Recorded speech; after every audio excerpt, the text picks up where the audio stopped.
কি হয়েছে? চুরি হয়েছে। কিভাবে হলো বুঝতে পারছেন? কালকে রাত্রে আমি বন্ধ করে গেছি 8টার দিকে, আর তারপরে আজকে সকালবেলা আমি আইসি দেখি যে প্রথমে তো বুঝতে পারি নাই, পরে দেখলাম যে কিছু ভাঙা টাঙা নিচে ওরা, পরে শাটার খুলে দেখি যে ভেন্টিলেটর থেকে চুরি করে নিয়ে গেছে। কিসের দোকান আপনার? আমার মোবাইলের দোকান। কত টাকার জিনিস চুরি হয়েছে বলে মনে করছেন? মোটামুটি ধরেন 12 থেকে 13 লাখের উপর। আচ্ছা, সমস্ত আপনার মোবাইল, সমস্ত মানে Android mobile, 5G 4G mobile এবং অনেক অ্যাসেসরিজ ছিল। মোবাইলের বাক্স বাদ দিয়ে সম্পূর্ণ মোবাইলগুলো খালি নিয়ে গেছে। আপনারা সেই ব্যাপারটা কি দেখলেন সিসিটিভি ফুটেজে? সিসিটিভিতে তো দেখলাম চোর চুরি করে নিচ্ছে, তাও চেনা মানে মুখটা দেখছি কিন্তু কোনো চেনার কোনো উপায় বুঝতে পারতেছি না। বোঝা যাচ্ছে না, না? আমি চিনছি না। আচ্ছা, তো কি মনে হচ্ছে যে রাতের অন্ধকারে আপনার এত টাকা জিনিস চুরি হয়ে গেল দোকান থেকে?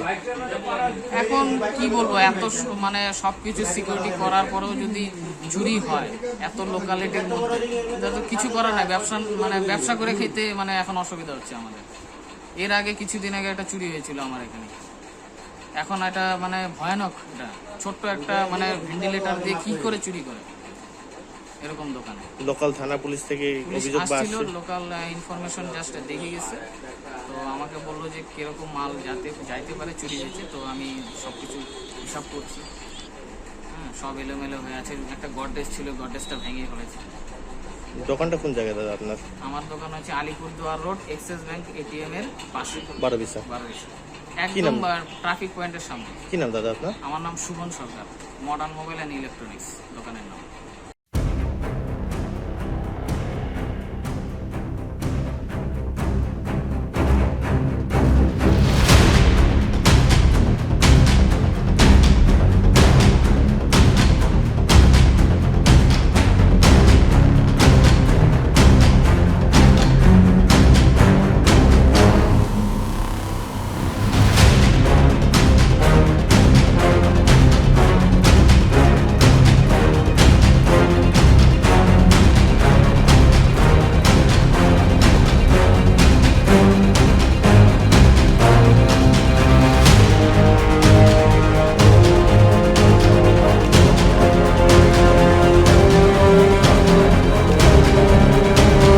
কি হয়েছে দাদা? কি হয়েছে? চুরি হয়েছে। কিভাবে হলো বুঝতে পারছেন? কালকে রাত্রে আমি বন্ধ করে গেছি 8টার দিকে, আর তারপরে আজকে সকালবেলা আমি আইসি দেখি যে প্রথমে তো বুঝতে পারি নাই, পরে দেখলাম যে কিছু ভাঙা টাঙা নিচে ওরা, পরে শাটার খুলে দেখি যে ভেন্টিলেটর থেকে চুরি করে নিয়ে গেছে। কিসের দোকান আপনার? আমার মোবাইলের দোকান। কত টাকার জিনিস চুরি হয়েছে বলে মনে করছেন? মোটামুটি ধরেন 12 থেকে 13 লাখের উপর।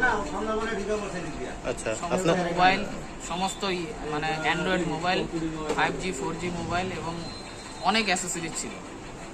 মোবাইলের বাক্স বাদ দিয়ে সম্পূর্ণ মোবাইলগুলো খালি নিয়ে গেছে। আপনারা সেই ব্যাপারটা কি দেখলেন সিসিটিভি ফুটেজে? সিসিটিভিতে তো দেখলাম চোর চুরি করে নিচ্ছে, তাও চেনা মানে মুখটা দেখছি কিন্তু কোনো চেনার কোনো উপায় বুঝতে পারতেছি না। বোঝা যাচ্ছে না, না? আমি চিনছি না। আচ্ছা, তো কি মনে হচ্ছে যে রাতের অন্ধকারে আপনার এত টাকা জিনিস চুরি হয়ে গেল দোকান থেকে? এখন কি বলবো, এত মানে সবকিছু সিকিউরিটি করার পরেও যদি চুরি হয় এত লোকালিটির মধ্যে, এটা তো কিছু করার নাই। ব্যবসা করে খেতে মানে এখন অসুবিধা হচ্ছে আমাদের। এর আগে কিছুদিন আগে একটা চুরি হয়েছিল আমার এখানে। এখন এটা মানে ভয়ানক, এটা ছোট্ট একটা মানে ভেন্টিলেটর দিয়ে কি করে চুরি করে এরকম দোকানে। লোকাল থানা পুলিশ থেকে পুলিশ অভিযোগ আসছিল, আসছে? লোকাল ইনফরমেশন জাস্ট দেখে গেছে, তো আমাকে বললো যে কিরকম মাল যাইতে পারে চুরি হয়েছে। তো আমি সবকিছু হিসাব করছি। হ্যাঁ, সব এলোমেলো হয়ে আছে। একটা গডরেজ ছিল, গডরেজটা ভেঙে ফেলেছে। দোকানটা কোন জায়গায় দাদা আপনার?